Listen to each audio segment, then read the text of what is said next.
नायब वज़ीर आज़म इसहाक डार और वज़ीर इत्तलात अताउल्लाह तारर की इस्लामाबाद में न्यूज़ कॉन्फ्रेंस जारी। आइए आपको बराह रास्त ले चलते हैं। जो पिछले साल शंघाई कॉरपोरेशन की मीटिंग हुई थी, हमारी तरफ से भी हमारे वज़ीर ख़ारजा ने शिरकत की थी इंडिया में जाके। जहाँ तक ऑब्ज़र्वर स्टेटस है, वो मंगोलिया का ऑब्ज़र्वर स्टेटस है, वो भी ज्वाइन करेंगे। तुर्कमेनिस्तान जो है हमेशा SCO के प्लेटफॉर्म से स्पेशल गेस्ट के तौर पे इनवाइट किया जाता है, उनको भी हमने इनवाइट किया है। अल्हम्दुलिल्लाह करीबन इनके साथ जो टोटल ह्यूमन रिसोर्स और लोग जो आ रहे हैं डेलीगेशंस के लेवल पे, क्योंकि जो प्लानरी है वो 1+16 की है, हर यानी प्राइम मिनिस्टर या प्रेसिडेंट के साथ हेड ऑफ डेलीगेशन के साथ 16 लोग मौजूद होंगे मेन हॉल में। और इस तरह करीबन 1000 लोगों का हम तवक्को कर रहे हैं जो उनके साथ टीम्स आ रही हैं, सिक्योरिटी की, मीडिया की और दूसरी चीज़ें। इंशाअल्लाह अल्लाह ताला के फजल व करम से तैयारी पूरी है। मेज़बानी का जो है उनकी हमारी ज़िम्मेदारी इंशाअल्लाह वो पूरी तरह हम निभाएंगे। कोई हमने किसी किस्म की कोई एक्सेप्शन नहीं की। ये एक मल्टीलैटरल फोरम है जिसके ऊपर इसका अपना एक मैंडेट है, उसके मुताबिक तमाम कार्रवाई होती है। जब हम दूसरे मुल्कों में जाते हैं, आपको याद होगा कि चंद महीने पहले SCO का हेड्स ऑफ स्टेट समिट हुआ था अस्ताना में, तो पाकिस्तान के वज़ीर आज़म जनाब शहबाज शरीफ साहब ने पाकिस्तान की नुमाइंदगी की थी और बाकी उनके साथ वज़रा भी थे, मैं भी था उसमें। तो इंशाअल्लाह आप देखेंगे कि अल्लाह ताला के फजल व करम से जो कई सालों के बाद इस तरह का बड़ा इवेंट, मुझे जो याद है वो 1997 में हुआ था। 21-22 में ECO जो है वो ये इस तरह के फोरम हुए हैं मल्टीलैटरल, लेकिन जो बड़ा फोरम था वो 1997 में था। मेरे नज़दीक 27 साल के बाद पाकिस्तान एक बहुत बड़े फोरम की मेज़बानी का शर्फ अल्लाह ताला ने दिया है। इंशाअल्लाह हम इसको अपनी ज़िम्मेदारी पूरी तरह निभाएंगे। और जो हमारे मेहमान हैं उनमें से कुछ, क्योंकि सवाल है मैं उसका जवाब अपने इस बात में कर रहा हूँ। कुछ ममालिक हैं उन्होंने बायलैटरल मीटिंग्स भी मांगी हैं पाकिस्तान से वज़ीर आज़म से मिलने के लिए। वो हमने मसलन चाइना है, वो तो एक दिन पहले तशरीफ़ ला रहे हैं, वो तो एक किस्म की एक्सक्लूसिव बायलैटरल मीटिंग के लिए कल आ रहे हैं बजाय 15 को आने के। बाकी तमाम डेलीगेशन 15 को आएंगे, 16 की रात को फारिग होंगे और वापस जाएंगे। लेकिन इसके बावजूद भी जो डेलीगेशन आ रहे हैं SCO के लिए, उन्होंने भी कुछ ममालिक ने, रशिया है फॉर एग्ज़ाम्पल, और कुछ और ममालिक हैं सेंट्रल एशियन स्टेट से, उन्होंने भी बायलैटरल मांगे हैं। वो पाकिस्तान फ़ॉरेन ऑफिस ने वो मीटिंग्स प्राइम मिनिस्टर साहब की इजाज़त से तय कर ली हैं। ये भी सवाल मुझसे पूछा गया और मैं उसका जवाब कंबाइन दे देता हूँ कि जी इंडिया क्या बायलैटरल होगा। तो इंडियन फॉरेन मिनिस्टर जो हैं उनकी तरफ से कोई बायलैटरल की रिक्वेस्ट नहीं है, हमने भी उनको बायलैटरल की उनको दावत नहीं दी। वो SCO के फ्रेमवर्क के अंदर जो उनसे बात होगी वो SCO के फ्रेमवर्क में मल्टीलैटरल फोरम के ऊपर शंघाई कॉरपोरेशन के यानी हेड्स ऑफ गवर्नमेंट की मीटिंग में उस हवाले से होगी। तो जब ये तमाम कार्रवाई 16 तारीख को जब मुकम्मल हो जाएगी तो फिर दोबारा SCO के स्टैंडर्ड फॉर्मेट के मुताबिक होस्ट कंट्री की तरफ से मैं और SCO के सेक्रेटरी जनरल प्रेस को डीब्रीफ करेंगे और इंशाअल्लाह वो अपनी स्टेटमेंट देंगे। मैं अपनी पाकिस्तान की तरफ से मेज़बान मुल्क होने के नाते दूंगा। तो इंशाअल्लाह आपको हम साथ साथ जारी अपडेट रखेंगे और मुझसे भी ज़्यादा स्पीड पे तारड़ साहब आपको एडवांस इंफॉर्मेशन हर चीज़ की देते रहेंगे। बहुत शुक्रिया सर। ये बताइए अभी आपने कैनी साहब से करने दें, कैनी साहब बोल रहे हैं आपके पास। सर, आप नायब वज़ीर आज़म इसहाक डार और तारड़ साहब अभी वॉक का एहतमाम किया है। तैयारियों का जो आपने देखी हैं, जो मॉडल्स आपने देखे हैं, वज़ीर दाखिला और चीफ कमिश्नर इस्लामाबाद की जो मेहनतें हैं, आप कितने % को मार्क्स देते हैं? और दूसरा सबसे अहम सवाल कि एक सियासी जमात की तरफ से मुसलसल वही जो एहतजाज धरने अगर उनकी कोई कोशिश हुई तो उस हवाले से क्या हिकमत अमली और आपका इस पर क्या कमेंट होगा? देखिए, मैं पूरी टीम को, जनाब तारड़ साहब उनकी टीम को, मैं चीफ कमिश्नर साहब चेयरमैन CDA उनकी टीम को, मैं अनफेयर हूँगा वजारत ख़ारजा की पूरी टीम को, इंटीरियर मिनिस्ट्री की पूरी टीम को, तमाम स्टेक होल्डर्स जो ज़िम्मेदारी है वो कई हफ्तों से, वॉक तो आपके साथ आज की है, खामोशी से अकेले कई चक्कर लगाते हैं रात को उठ के। तो इसलिए आपने भी देखा अल्हम्दुलिल्लाह इन सब दोस्तों की काविशों से आपने कहा मार्क्स मेरे नज़दीक तो 100% मार्क्स होने चाहिए सबको इंशाअल्लाह। बाकी आपका जो दूसरा सवाल है वो मैं समझता हूँ कि मुल्क की जो सियासत की अच्छी रिफ्लेक्शन नहीं है कि एक पार्टी वही काम कर रही है जो 2014 में उन्होंने किया था।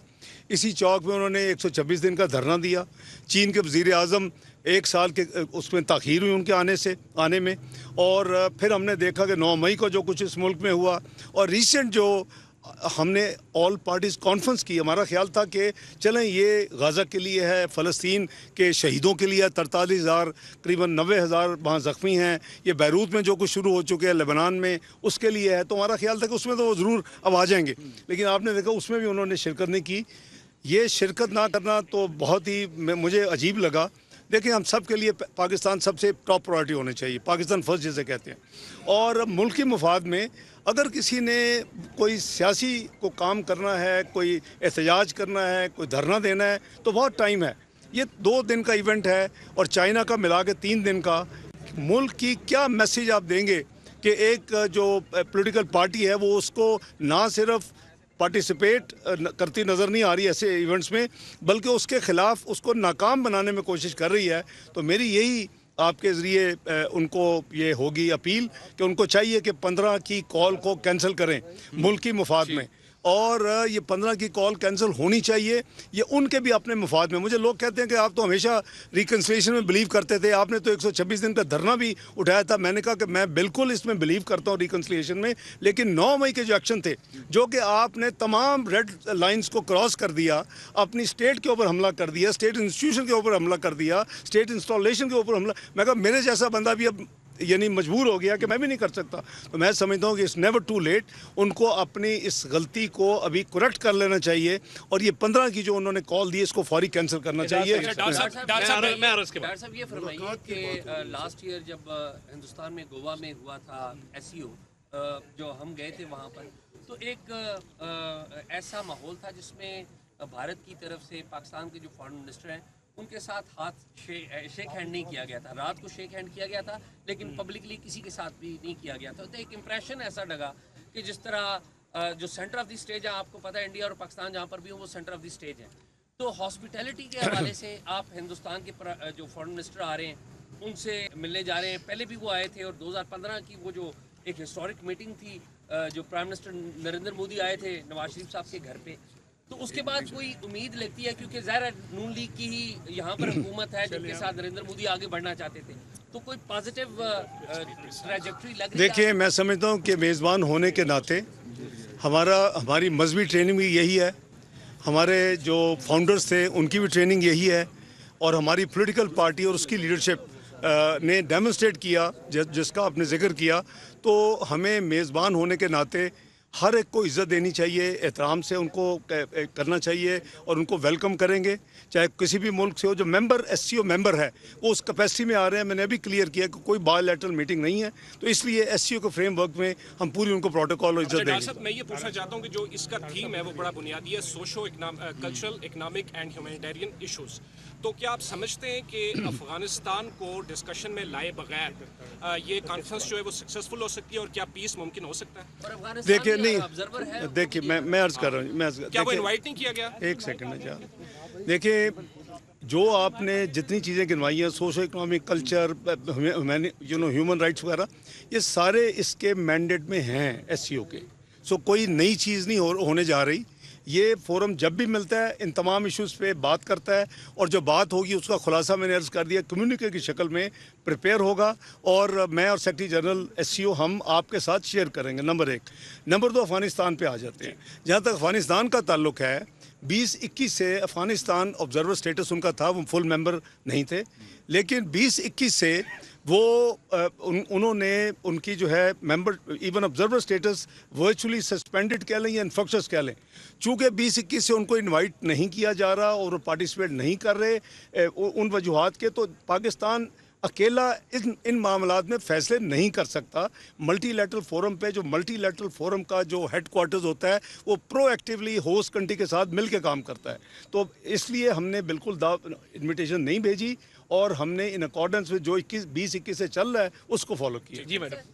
सर, SCO को रीजनल तंजीमों में दुनिया की सबसे बड़ी तंजीम माना जाता है। यहाँ पे 12 ममालिक के सरबराहान आ रहे हैं। एक बड़ा मौका है पाकिस्तान के लिए, एजाज़ है कि मेज़बानी कर रहे हैं। अल्हम्दुलिल्लाह। पाकिस्तान का आलमी तौर पे जो उसका तशख़्ख़ुस है वो क्या आप देना चाहते हैं बाहर? और दूसरा बहुत सारे ऐसे एस्पेक्ट्स हैं जिस तरह ट्रेड है, इकॉनमी, इंफ्रास्ट्रक्चर और एनर्जी खुसूसन, जिससे पाकिस्तान जो है वो दुनिया ममालिक के साथ फ़ायदा उठा सकता है, क्योंकि अवाम की भी नज़रें लगी हुई हैं। एंड सेकेंडली, आपने सर तैयारियां देखी, पाकिस्तान टेलीविज़न तार सर आपके साथ मौजूद हैं, पाकिस्तान टेलीविज़न 360 का प्लान लेके इसको कवरेज कर रहा है, उस हवाले से आप क्या कहेंगे? देखें, जहाँ तक आपने कहा कि ये अपॉर्चुनिटी को अवेल करके तो वो हम कर रहे हैं। आपने देखा कि रिसेंटली मलेशिया के प्राइम मिनिस्टर आए, जो बायलैटरल हमारी हो रही हैं। अभी आपने सऊदीया का देखा, 27 MOU साइन किए गए। तो वो बायलैटरल तो हमारी मतलब रशिया से भी बात होगी, जिन्होंने बायलैटरल जिनसे हो रहे हैं, चाइना से भी बात होगी, दूसरे ममालिक से भी बात होगी, लेकिन इस फोरम को उस काम के लिए इस्तेमाल नहीं किया जा सकता। इसके अपने मैंडेट में आपको रहना पड़ेगा, क्योंकि एक प्रोटोकॉल है इस फोरम का। जहाँ तक आपने कहा कि मैं PTV और अता तारड़ साहब की ऑलरेडी एक्नॉलेज कर चुका हूँ, तारीफ़ कर चुका हूँ। माशाल्लाह, he is doing great job.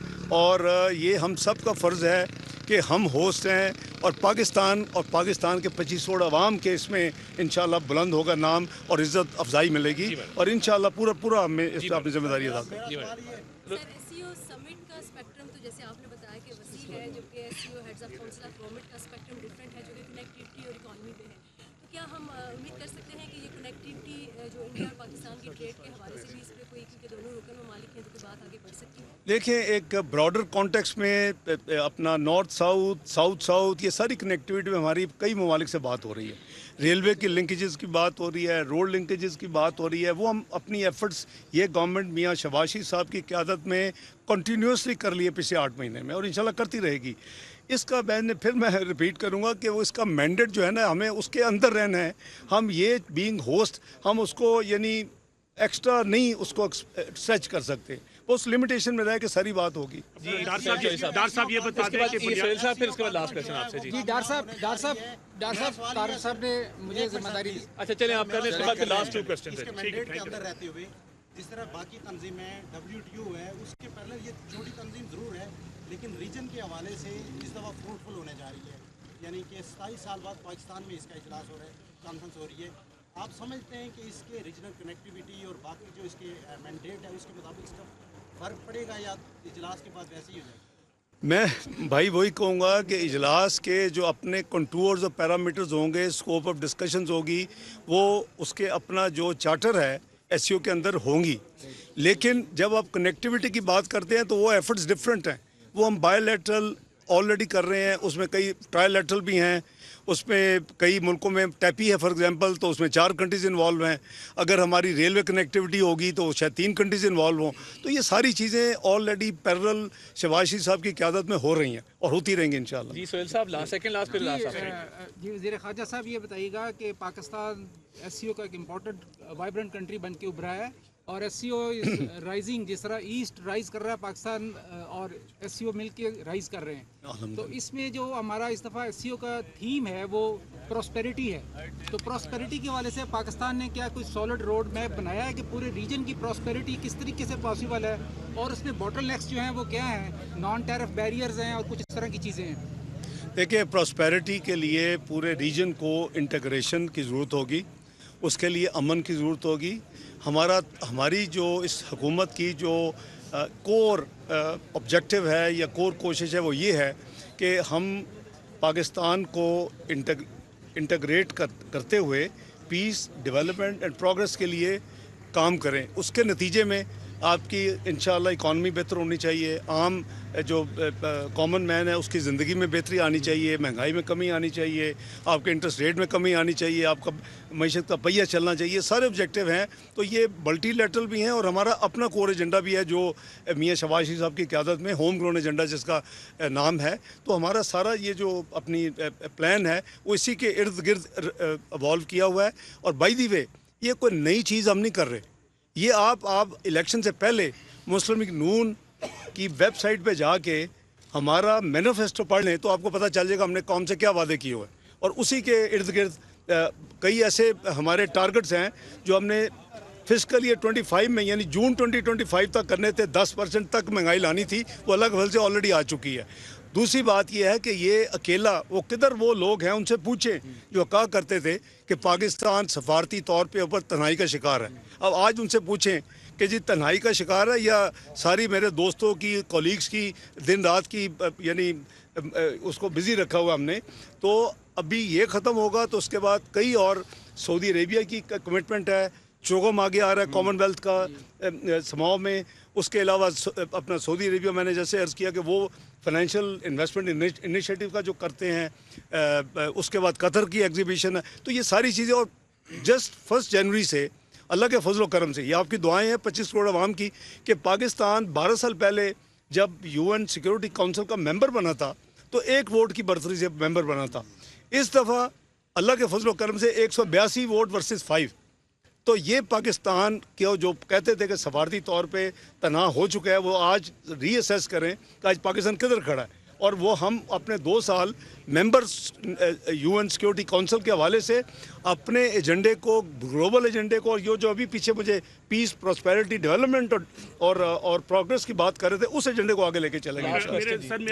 मेरा सर पाकिस्तान के डिप्टी वज़ीर आज़म से ये सवाल है, यकीनन शंघाई ताउन तंजीम का अपना एक मैंडेट है, अपना प्रोटोकॉल है, लेकिन अभी आपने बताया कि 2 तरफा मुलाकातों की पाकिस्तान की क़यादत से फ़लस्तीन के लिए, गज़ा के लिए पाकिस्तान ने बहुत कुछ किया है सर। इसमें बिल्कुल शुक्र शुबह से बाला तारा आपने ऑल पार्टीज कॉन्फ्रेंस बुलाई और कौमी इत्तेफाक राय पैदा किया। तो जो आपकी 2 तरफा मुलाकातें हैं, यकीनन कौम ये तवक्को रखती है कि आप यकीनन फ़लस्तीन और गज़ा का जो अलमिया है, इसमें क्या बातचीत होगी सर? देखिए, कोई ऐसा मौका वज़ीर आज़म शहबाज शरीफ और उनकी टीम नहीं छोड़ती जिसमें गज़ा और फ़लस्तीन की बात ना हो, और उसमें अब लेबनान ऐड हो चुका है। प्राइम मिनिस्टर ने रियाद में जो बातें की, वहाँ वही बात थी। अभी मलेशियन प्राइम मिनिस्टर है, उनके साथ वही बातें हुई। चीनी क़यादत अगर इवन उधर मिली, UN में जितनी स्ट्रॉन्ग उन्होंने स्पीच की, पाकिस्तान की नुमाइंदगी करते हुए OIC जो हेड्स ऑफ गवर्नमेंट समिट था गैम्बिया में, वहाँ से शुरू हुआ। हमने ना सिर्फ गज़ा की और कश्मीर के ऊपर OIC का कॉन्टैक्ट ग्रुप, OIC कश्मीर के ऊपर वो कई सालों से नहीं मिला था। पहली दफ़ा कई सालों के बाद पाकिस्तान की कोशिशों से, मैं पाकिस्तान की और वज़ीर आज़म की नुमाइंदगी कर रहा था दोनों कैपेसिटीज़ में, वज़ीर ख़ारजा और उनके बिहाफ पे हमने वो उस पर कॉन्टैक्ट ग्रुप पे मीटिंग करवाई जिसमें तमाम मेंबर्स ने शिरकत की। हमने इस्लामोफोबिया पे वहाँ एक सेक्रेटरी जनरल का एक परमानेंट एनवाय यानी मुकर्रर करवाया। गज़ा के ऊपर हमने भरपूर, जो आपने UN में वज़ीर आज़म शहबाज शरीफ का जो देखा है, ये हमारी बड़ी क्लैरिटी है। उसके बाद D8 हुआ, पाकिस्तान की नुमाइंदगी करते हुए हमने फुल फोर्स के ऊपर सिर्फ गज़ा का था। उसके बाद अम्मान में king of Jordan, president of Egypt, UN secretary general ने ये किया, हमने भरपूर अपनी नुमाइंदगी की, और बाई नेम शायद ही किसी ने इसराइल के ऊपर अटैक किया हो या क्रिटिसाइज़ किया हो जो हमने किया, अल्लाह के फजल करम से। अभी उसके बाद जद्दा में हुआ, उसमें मैंने पाकिस्तानी नुमाइंदगी की और फॉरेन ऑफिस ने यानी परफॉर्म किया वहाँ कि हमने उधर। तो अभी एक और होने जा रहा है, मैं आपको अभी बता देता हूँ कि अंडर कंसिडरेशन है OIC की हेड्स की मीटिंग, और उसके साथ जो अरब लीग है वो भी शायद कंबाइन हो जाए। और एजेंडा क्या होगा? सिर्फ 1 पॉइंट एजेंडा, कि जो बर्बरियत हो रही है गज़ा में, लेबनान में, उसके हवाले से 1 पॉइंट एजेंडा होगा। तो हम तो इसमें कोई जगह नहीं छोड़ते जहां हम उनकी आवाज़ ना बने, और अपना, और साथ साथ प्रैक्टिकल भी कर रहे हैं। 10 कंसाइनमेंट जा चुकी हैं। पहले इजिप्ट के जा रही थी, उसमें कोई मसाइल आ रहे थे। अमान जॉर्डन की गवर्नमेंट से बात करके अब अमान के ज़रिए भेज रहे हैं, और वहाँ मामला नहीं ख़त्म हो, ये जारी है। प्राइम मिनिस्टर ने अभी 2-3 दिन पहले जो हमारी मीटिंग हुई है कैबिनेट की, उसमें उन्होंने NDMA को कहा कि आप टेंट्स की और इस तरह की सर्दियां आ रही हैं, फौरी तौर पर तैयारी करें, वो हो रहा है। उन्होंने एक special account PM relief for Gaza and Lebanon, उसके लिए तो हमारी इसमें आप समझे कि टॉप प्रायोरिटी है। जैसे हमारे लिए कश्मीर की प्रायोरिटी है, इसी तरह गज़ा की प्रायोरिटी। एक जो डॉक्यूमेंट अडॉप्ट होना है वो है cooperation among SCO trade body, जो कि पाकिस्तान का प्रपोजल था, इस मीटिंग में अडॉप्ट होना है। How do you see that, what do you have to say on that, कि कितनी बड़ी पाकिस्तान की आदत सक्सेस के तौर पे, अब वो भले SCO डॉक्यूमेंट के तौर पे अडॉप्ट होगा लेकिन पाकिस्तान प्रपोजल था, how do you see that? देखें, अल्लाह के फल से मैं समझता हूं पाकिस्तान की कामयाबी है कि उसके हवाले से SCO के मेंबर ममालिक के कॉमर्स एंड ट्रेड मिनिस्टर्स की मीटिंग हो चुकी है। कुछ फिज़िकली पाकिस्तान आए थे चंद हफ्ते पहले, कुछ ने अपना वर्चुअल ज्वाइन किया। तो उसकी जो आउटकम है वो इसका हिस्सा होगी। और पाकिस्तान ऑब्वियसली अल्हम्दुलिल्लाह एक अच्छा था, हमने एक ट्रिगर किया, सब मेंबर माने और उसके ऊपर आप देखेंगे कि आउटकम निकलेगी। Thank you sir, thank you. नायब वज़ीर आज़म इसहाक डार और वज़ीर इत्तलात अता तारर की मीडिया से गुफ्तगू जारी थी, जिसमें उनका बताना था कि मेज़बानी की जिम्मेदारी अच्छे तरीके से निभाएंगे। शंघाई ताउन तंजीम में भारत के वज़ीर ख़ारजा भी शिरकत करेंगे। तमाम रुकन ममालिक ने शंघाई ताउन तंजीम में शिरकत की यकीन दहानी कराई। अगर किसी ने एहतजाज करना है तो SCO इजलास के बाद करे। रियासत पर हमला करके एक सियासी जमात ने सारी रेड लाइन क्रॉस कर दी।